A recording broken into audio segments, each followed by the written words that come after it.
दोस्तों अभी हमारे साथ मौजूद है वो नौजवान लड़का, वो स्टूडेंट, वो छात्र जिसने राहुल गांधी के साथ बातचीत की। आखिरकार क्या कुछ बातचीत हुई हम इनसे जानेंगे। आपको मालूम है राहुल गांधी आज अम्बेडकर छात्रावास पहुंचे हुए थे दरभंगा। हालांकि उन्हें रोकने की कोशिश की गई लेकिन वो पैदल यहाँ पहुंचे और छात्रों से बातचीत की है। इस बीच एक छात्र जो मौजूद थे, क्या नाम है आपका?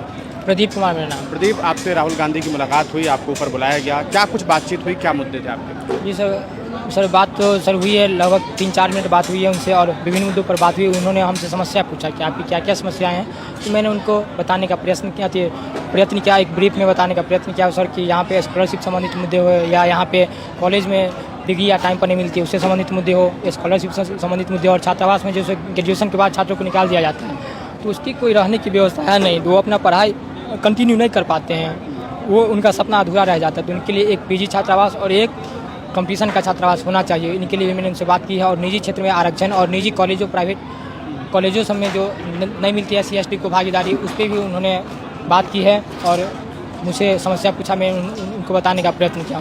किस क्लास में है अभी आप? मैं DLED सेकेंड ईयर में हूँ, बाइट माधोपट्टी से टीचर ट्रेनिंग कर रहा हूँ। बेनीपट्टी से हैं आप? बेनीपट्टी से। घर आपका बेनीपट्टी में? बेनीपट्टी सरिसब गांव हुआ, सरिसब जी से, वहाँ से। अच्छा, आप इससे पहले कभी किसी नेता से आपकी इस तरह से बातचीत हुई? बिल्कुल नहीं सर, बिल्कुल। मेरा तो वार्ड सदस्य भी नहीं हुआ और उसके बाद नेता प्रतिपक्ष से होना सर मेरे लिए एक सपने जैसा है सर। ये संयोग मात्र था कि मैंने हाथ उठाया और मुझको बात करने का मौका मिला।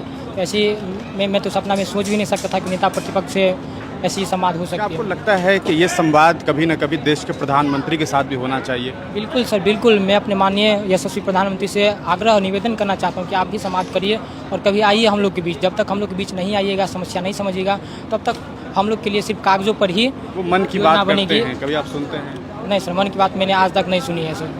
वहाँ सुनेंगे तब शायद हो सकता है आपका मसला हल हो जाए। नहीं सर, मन की बात सर वो अपने मन की बात तो सुना देते हैं, लेकिन हम लोग के मन में क्या है वो तो यहाँ आएंगे तभी उनको हम लोग सुना पाएंगे। तो सर उनके मन में क्या है वो समझती हैं, वो बताती हैं, लेकिन हम लोग के मन में क्या है, हम लोग किस दुख से किस स्थिति में रह के अपना जीवन यापन करते हैं, पढ़ाई करते हैं और अपने भविष्य को संवारते हैं या बिगाड़ते हैं, वो तो यहाँ आएंगे। आप जब यहाँ आए थे कैसे आए थे, कौन लेके आया था आपको? सर कोई लेके नहीं आया था, मैं छात्रावास में ही रहता हूँ और छात्रावास का ऐसा तो नहीं था पहले से तैयारी थी कि भाई प्रदीप हाथ उठाएगा, राहुल जी कहेंगे हाँ प्रदीप सही बात कर? नहीं सर, बिल्कुल ऐसी कोई ऐसी प्री प्लानिंग थी नहीं और यहाँ पे बहुत सारे छात्रों ने हाथ उठाया लेकिन मौका मुझे को मिला, ये एकमात्र संयोग है सर। अब क्या उम्मीदें हैं आपको, चूँकि राहुल आपको सुन के जा चुके हैं यहाँ? सर चूँकि बहुत उम्मीद है उनसे और वो नेता प्रतिपक्ष है, जिस तरह से वो अभी रिजिड होकर काम करवाते हैं। अभी विगत कुछ दिनों में आपने देखा होगा कि सरकार जाति की जनगणना करने पर मजबूर हुई है और राहुल गांधी ने इनको संसद में या चुनावी में। आपको लगता है कास्ट सेंसस की ज़रूरत है देश को? बिल्कुल बहुत ज़रूरत है सर। सर इसलिए ऐसा लगता है कि सर जैसे हम लोग का भागीदारी SC/ST OBC जो 85% है, वो कहाँ आपको दिखता है 85%? वो मेन स्ट्रीम मीडिया में दिखता है। वो उद्योगपतियों की लिस्ट निकाल लीजिए आप, बड़े बड़े सेक्रेटरी लेवल के जो अधिकारी है उनका लिस्ट निकाल लीजिए आप, सर जो जितने भी यूनिवर्सिटी के VC है उनका लिस्ट निकाल लीजिए आप, कहाँ वो दिखता है? नहीं दिखता है। तो हायर एजुकेशन में नहीं दिखता है, तो वहाँ पे भागीदारी होने के लिए कास्ट सेंसस बहुत ज़रूरी है। भविष्य में क्या उम्मीदें हैं आपको, क्या करना चाहते हैं आप?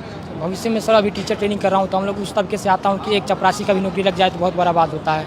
हम लोग उस तरह से नहीं सोचते हैं, लेकिन अपना प्रयास जो अपना बेहतर दिन पर दिन करने का प्रयास करते हैं। आगे ऐसा कोई कुछ सोचे नहीं है कि उतने बड़ी लेवल पे, लेकिन हाँ ऐसी संभावना है कि अगर सब कुछ ठीक रहा तो भविष्य में एक बार MP का चुनाव लड़ने का सपना है मेरा। किसका चुनाव? MP का चुनाव लड़ने का एक सपना है। बिल्कुल सर। चलिए, तो ये हमारे साथ जो है प्रदीप हैं जिन्होंने राहुल गांधी से बातचीत की और यकीनन ये बात कही जा सकती है कि एक आम से छात्र को अगर नेता प्रतिपक्ष से बातचीत करने का मौका मिले तो वो उसकी ज़िंदगी का एक बेहतरीन लम्हा ज़रूर होता है। अब देखना यह है कि राहुल के यहाँ से जाने के बाद राहुल गांधी इन छात्रों की आवाज़ को किस तरीके से सदन में उठाते हैं और कैसे इनकी आवाज़ बनकर के सरकार से काम निकालते हैं। आपका बहुत शुक्रिया।